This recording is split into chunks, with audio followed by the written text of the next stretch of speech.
நான் ஓடிக்கிட்டே இருக்கும்போது கொஞ்சம் யாராவது நடந்தால் எனக்கு கோபம் வரும். எனக்கு என்னன்னா அந்த சொன்ன வார்த்தையை காப்பாற்றணும். இயக்குனர் பாண்டியராஜ் அவர்கள்.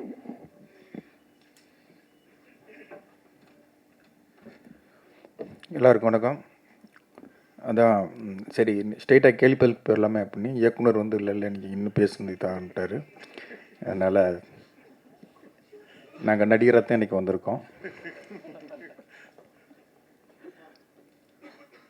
ரொம்ப நாள் ஆச்சு மீடியாவை சந்தித்து, கிட்டத்தட்ட ஒரு 3 வருஷத்துக்கு மேலே ஆச்சு. உங்களை சந்திக்கிறதுல எனக்கு ரொம்ப சந்தோஷம். தலைவன் தலைவி அந்த டைட்டில் தோன்றியது ஒரு அழகானது. கதை தோன்றியதுமே ஒரு அழகான நிகழ்ச்சி, அது அழகான சம்பவம். அது ஒரு உண்மை கதையிலிருந்து எடுத்து பண்ணியிருக்கேன். என் பையனுடைய பிறந்த நாளுக்காக ஒரு குலதெய்வம் கோயிலுக்கு போகும்போது நான் சந்தித்த 2 கேரக்டர், அதுதான் ஆகாச வீரன், பேரரசி. பார்த்ததை அப்படியே எடுத்தால் படமாகவே எடுக்க முடியாது.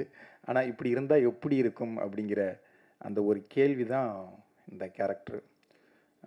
அதை எழுத ஆரம்பித்தேன். சும்மா ஒரு சிம்பிளாக ஒன்று எழுதலாம், ஒரு சிம்பிளான ஒரு இதுவாக எழுதலாம் அப்படின்னு அதை எழுத அது வேறு ஒன்றா மாறிச்சு.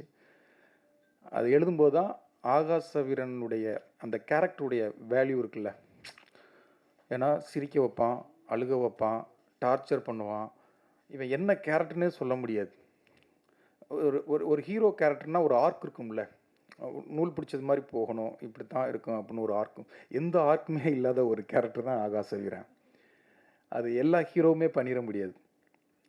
அது ஏதோ சேதுபதி சாரை சந்தோஷப்படுத்தணும் அப்படிங்க அந்த இடத்துல சொல்ல, இந்த கேரக்டரை விஜய் சேது சார் மட்டும்தான் பண்ண முடியும். அதை நீங்கள் பார்க்கும்போது ப்ரெஸ் ஷோ போடுவோம், நான் வந்து வெளில நிற்பேன், அப்போ நீங்கள் சொல்லுவீங்க. இதை அவர் மட்டும்தான் பண்ண முடியும். இந்த கேரக்டரை நான் இவர் பண்ணால் தான் நல்லாயிருக்கும் அப்படிங்கிறதையும் நம்பினேன். என்னென்னா அந்த கேரக்டருடைய இது, ஏன்னா டக்குன்னு மாறிக்கிட்டே இருக்கும். ஒரு சீரியஸாக போயிட்டுருக்கும், மாஸாக போயிட்டுருக்கும், அது டங்குன்னு அப்படியே காமெடியாக மாறும். காமெடி போய்கிட்டே இருக்கும், டக்குன்னு அது எமோஷனில் மாறும். அதான் ஒரு இந்த புதுசாக வண்டி ஓட்ட தெரியாமல் வண்டி ஓட்டுவாங்கல்ல, அப்படி ஒரு கேரக்டர் இந்த கேரக்டர். ஆனால் ரசிக்கக்கூடிய கேரக்டராக இருக்கும், ரொம்ப லவ் பண்ணக்கூடிய ஒரு கேரக்டராக இருக்கும். எந்த இடத்துலையுமே அந்த கேரக்டர் மேலே இரிட்டேஷனே வராது.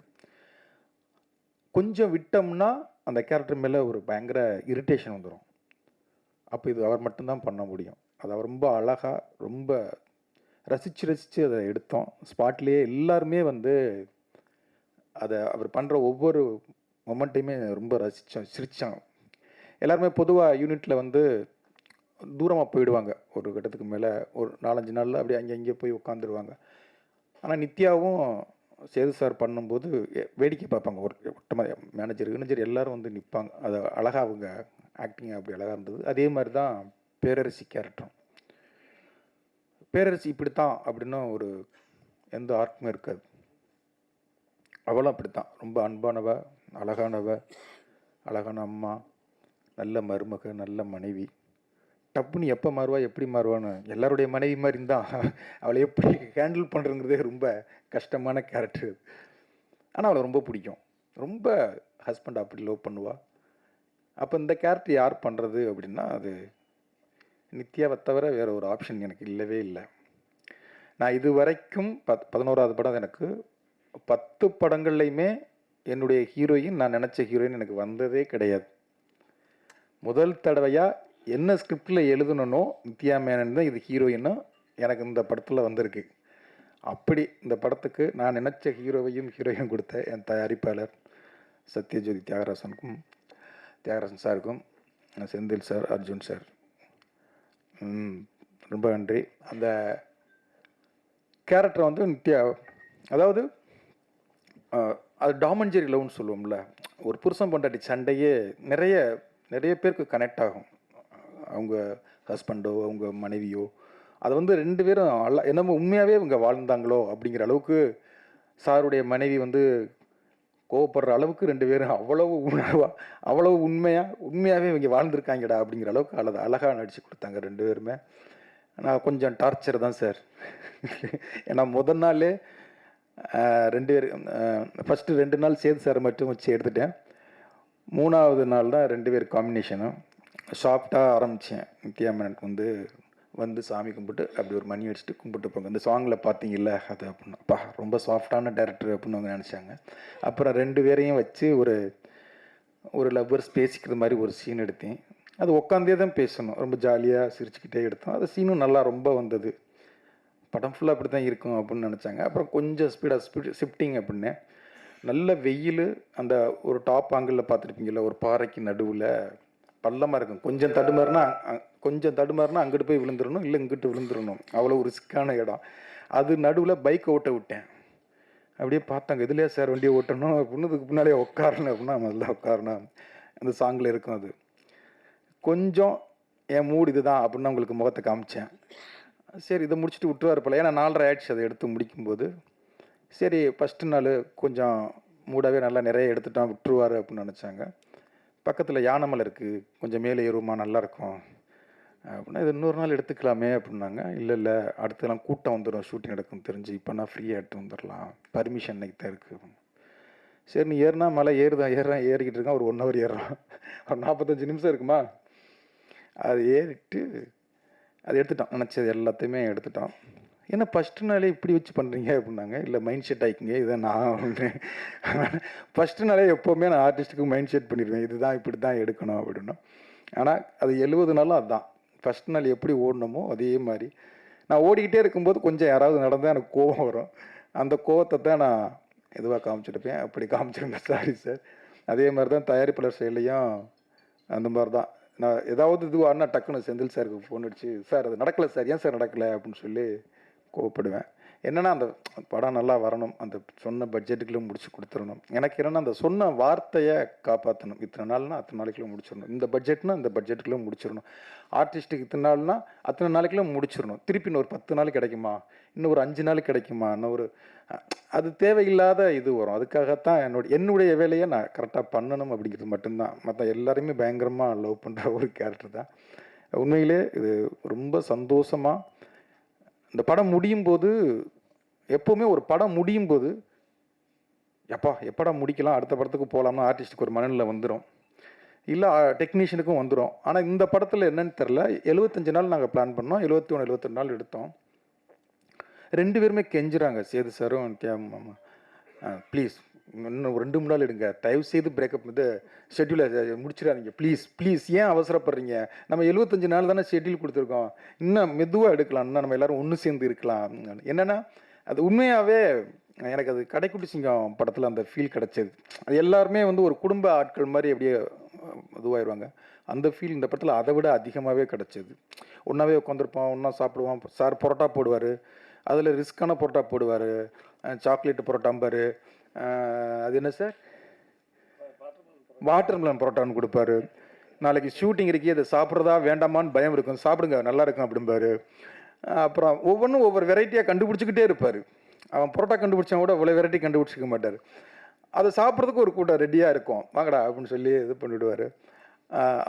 ரொம்ப சந்தோஷம். அதே மாதிரி இந்த குழந்தைகளாக இருக்கும், ஒவ்வொரு கேரக்டர் எல்லாருமே யோகிபாபுலேருந்து எல்லாத்தையும் ஒவ்வொரு ஆளையும் சொல்லணும். அவ்வளோ பேருமே ரொம்ப கேமராமேன், அவனும் நானும் அவன் அசிஸ்டண்ட் ஸ்டில் ஃபோட்டோகிராஃபராகவும் நான் அசிஸ்டன்ட் டேரக்டராகவும் இருந்தோம். அவன் நானும் சேர்ந்து அவ்வளோ நித்யா தான் கேட்டாங்க, உங்களுக்கு ஃபஸ்ட்டு படமா அப்படின்னாங்க. ஆமாம் அப்படின்னு. அப்படி தெரியலையே அவ்வளோ, ஏன்னா 2 பேரும் ஓடிட்டே இருப்பான், லைட் பண்ணுறது தெரியாது, எடுக்கிறது தெரியாது, அவ்வளோ ஸ்பீடாக ஓடிட்டே இருப்பான். அதே மாதிரி எடிட்ரு பிரதீப்னு சொல்லி கதைகளில் நான் லான்ச் பண்ணேன். இன்றைக்கி அவன் விஜய் சார் வரைக்கும் வந்திருக்கான். இந்த படத்தில் ட்ரெய்லர் பண்ணியிருக்கான், அது கொஞ்சம் ட்ரெய்லருக்கு டைம் ஆச்சு, இல்லைன்னா இன்றைக்கே ஸ்க்ரீன் பண்ணியிருப்பான். அவ்வளோ அழகாக பண்ணியிருக்கான். அதே மாதிரி ஆர்ட் டைரக்டர், ஃபைட் மாஸ்டர் சூப்பராக 4 நாள் பிளான் பண்ண ஃபைட்டை 2 நாள்லாம் எடுத்திருக்கோம். அது அவருடைய அந்த கிளாரிட்டி, அவ்வளோ சூப்பரான ஒர்க் அவர்கிட்ட. அதே மாதிரி முதல் தடவையாக சனாவும் நானும் வேலை பார்த்துருக்கோம். எனக்கு ரொம்ப பிடிக்கும் சனாவோட. ஒவ்வொரு தடவையும் இடையில் பசங்க 2 கூட நாங்கள் போய் பேசணும், அது சரியாக செட் ஆகலை. இந்த படத்தில் 5 சாங் பண்ணியிருக்காரு. 5 சாங்குமே ரொம்ப நீங்கள் கேட்டீங்கன்னா உங்களுக்கு தெரியும். இப்போ 2 சாங் தான் கேட்டிருக்கீங்க. ரொம்ப அவ்வளோ பெஸ்ட்டு ஆல்பமாக இருக்கும். கண்டிப்பாக என்னுடைய படங்களில் இது ரொம்ப முக்கியமான ஆல்பமாக இருக்கும். 5 தீம் போட்டிருக்காரு. அதில் 4 சாங்கு விவேக் பண்ணியிருக்காரு, ஒரு சாங்கு கார்த்திக் நேத்தா எழுதியிருக்காரு. அந்த கார்த்திக் நேத்தா எழுதின சாங் வந்து எனக்கு வந்து கேடி பில்லா கில்லாடி ரங்கால வந்து இந்த இன்னைக்கும் அந்த அப்பா சாங்கு தெய்வங்கள் எல்லாம் தோற்றே போகும். அந்த சாங்கு நான் முத்துக்குமார் எழுதி இன்னமும் நிறைய பேர் அந்த சாங்கை சொல்லுவாங்க. இந்த படத்தில் ஒரு கணவன் மனைவிக்கான ஒரு சாங்கு எழுதியிருக்கோம். அது அன்றைக்கி ஈவன் டியூன் போடும்போது எப்படி நான் அழுதேன். எனக்கு என்ன அறியாமல் எங்கள் அப்பாவை நினச்சி நான் அழுதேன். அதே அளவுக்கு இந்த சாங்கை வந்து அதை டியூன் கேட்கும்போதும் அவ்வளோ அழகாக இருந்தது. அது லிரிக்ஸை வந்து இதுங்கும்போது அந்த சாங்கை கேட்கும்போது என்னை அறியாமல் பல பலன்னு நான் கொட்டினேன், அழுதேன். அது அப்புறம் எடிட் பண்ணுறதுக்காக எடிட்டருக்கு அனுப்பினேன். அவன் சொன்னான், சார் சாங்கை கேட்கும்போதே அழுதுச்சு சார், அழுக வந்துடுச்சு சார் அப்படின்னா. அந்த சாங் விஷுவலாக பார்க்கும்போது உண்மையாகவே கணவன் மனைவியை பிரிஞ்சிருந்தாவோ, காதலன் காதலியை பிரிஞ்சிருந்தாவோ, நண்பன் நண்பனை பிரிஞ்சிருந்தாவோ, அவங்க எல்லாருக்குமே இந்த சாங்கை கேட்கும்போது ஒரு உண்மையிலே ஒரு பயங்கர ஒரு ஃபீல் வரும், ஒரு யோசிப்பாங்க கண்டிப்பாக. இந்த படம் வந்து டைவர்ஸை பற்றி கொஞ்சம் பேசியிருக்கோம். இன்றைக்கி வந்து டைவர்ஸ் வந்து ரொம்ப அதிகமாகிட்டே இருக்குது. ஏன் அப்படிங்கிற ஒரு கேள்வி தான் இந்த கதை. அதை வந்து ஒரு விஷயமா பேசியிருக்கோம். அது கண்டிப்பாக இந்த படத்துக்கு அப்புறம் நிறைய பேர் யோசிப்பாங்க. கடைக்குட்டி சிங்கம் நம்ம வீட்டு பிள்ளை படங்கள் பார்த்துட்டு நிறைய அக்கா தம்பிகளும் அண்ணன் தங்கச்சிகளும் ஒன்று சேர்ந்துருக்குன்னு என்கிட்ட சொல்லுவாங்க. நிறைய கணவன் மனைவிகள் யாராவது டைவர்ஸ் ஆகணும்னு ஆசைப்பட்டிருந்தாவோ, இல்லை கோர்ட்டுக்கு போய் கொண்டிருந்தாவோ, போகணுமா அப்படிங்கிறத ஒரு யோசனையை கொடுக்கும் அப்படின்னு நான் அந்த படத்தை நம்புகிறேன். கண்டிப்பாக வந்து யோசிக்க வைக்கும் அப்படிங்கிற நம்பிக்கை எனக்கு இருக்குது. அது படம் பார்த்ததுக்கப்புறம் பார்ப்போம். நன்றி, தேங்க்யூ.